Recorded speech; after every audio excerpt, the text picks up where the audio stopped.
पर नियंत्रण किया हुआ था। लक्ष्मण जी महाराज एवं अर्जुन को छोटी मोटी हस्ती मत समझिएगा। निरालसी अर्जुन, भगवान जी कहते हैं जिसके अंदर आलस नहीं है वह अर्जुन, जिसका नींद पर नियंत्रण है वह अर्जुन। कहीं वर्णन आता है अर्जुन को मत ऐसा समझिएगा कि ये एक साधारण कोई व्यक्ति है। संत महात्मा उसे नर कहते हैं तो भगवान को नारायण कहते हैं। नर तो हम भी हैं, लेकिन हमें तो ऐसा भगवान संबोधित नहीं करते। अर्जुन को ऐसा किया है, नर है, मैं नारायण। युद्ध के दिनों में भी देवी सज्जनों ध्यान दो, हम कहां हैं उनके मुकाबले में। युद्ध के दिनों में भी अर्जुन, युद्ध कोई साधारण चीज नहीं है। वैर विरोध से भरी हुई, शत्रुता से भरी हुई चीज। आप तो अपने घरों का कामकाज करते हैं, नौकरी करते हैं, व्यापार करते हैं, घर गृहस्थी चलाते हैं, मामूली बातें। अर्जुन युद्ध कर रहा है, मेरे सामने शत्रु खड़े हैं, मैंने इनको मारना है। तो अंदर से वैर द्वेष भावना कितनी कटक, कितनी होती होगी कि मुझे इसको मारना है। ये कोई छोटी बात नहीं है। वह निर्वैर नहीं है, उसके अंदर उस वक्त वैर की भावना, द्वेष की भावना उसके अंदर आती है, क्रोध की भावना उसके अंदर आती है, बदले की भावना उसके अंदर उस वक्त आती है।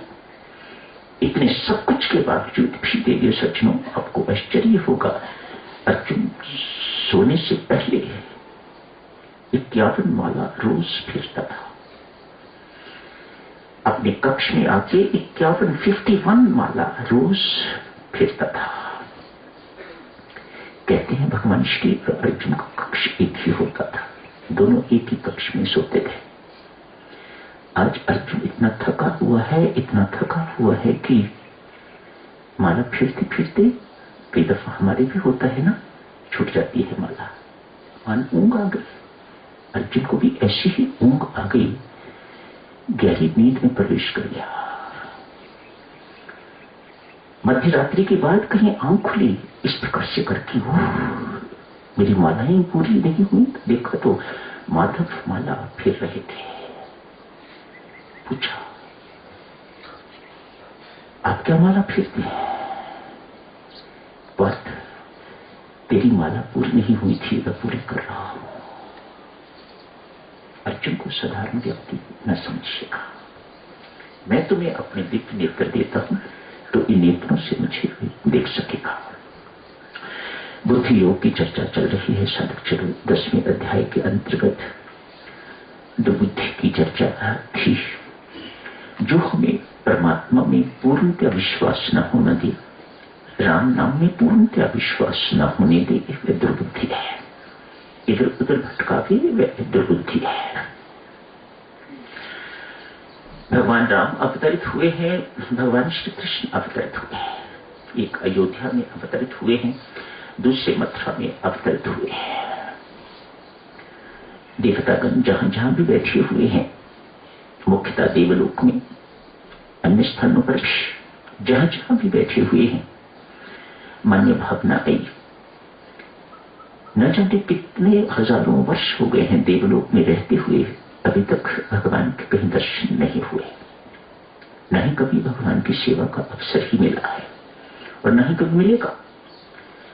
देवता भी, शास्त्री जी, देवता भी इंतजार करते हैं कब मानव योनि मिलेगी और हम भक्ति करके तो परमात्मा के दर्शन कर सकेंगे, सेवा करके परमात्मा के बंदों की, परमात्मा के साकार रूप की सेवा करके तो हम परमात्मा को प्राप्त कर सकेंगे। देव दुर्लभ देव, ये जो हमें मिली हुई है देव दुर्लभ, मानो ये देवों को भी दुर्लभ है, देवताओं को भी दुर्लभ दे जो हमें परमेश्वर ने कृपा करके दी हुई है।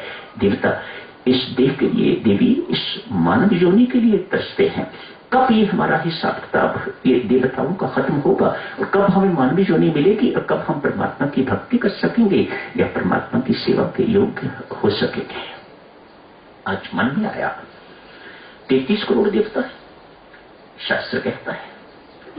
आज मन में आया अवसर है, चलो भगवान की सेवा करते हैं। भगवान इस धरती पर अवतरित हो रहे हैं, हो गए हैं। अतएव बहुत से देवता वानर बन के तो भगवान राम की सेवा के लिए उपस्थित हुए, पेड़ बन के व अन्य कुछ कुछ बन के तो भगवान कृष्ण की सेवा व उनके साथ लीला इत्यादि करने के लिए, उनकी लीला अवलोकन करने के लिए योनियां धारण की। जो देव परमात्मा के दर्शनों को, परमात्मा की सेवा को तरसते हैं, मुझे आश्चर्य होता है सुन के जब कोई कहता है कि अमुक देवता ने ये कहा है कि राम राम जपना बंद कर। मेरा शरीर कांप जाता है। कोई ऐसी देवता, देवी देवता इस संसार में नहीं हो सकता, सारे ब्रह्मांड में नहीं हो सकता जो ये कहे किसी को, राम राम जपने वाले को ये कहे कि राम राम मत जप, माला मत फिर। ऐसा पाप कोई देवी देवता कभी नहीं करेंगे, ये पाप है।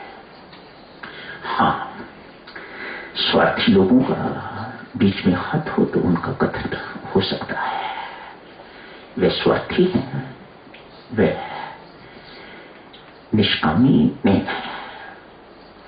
आप बहुत भोली हो देवियों, यहाँ की लाहौल की देवियां, यहाँ के सज्जन, यहाँ के पुरुष बहुत भोले हो, सोच समझ के इन बातों में आया करो।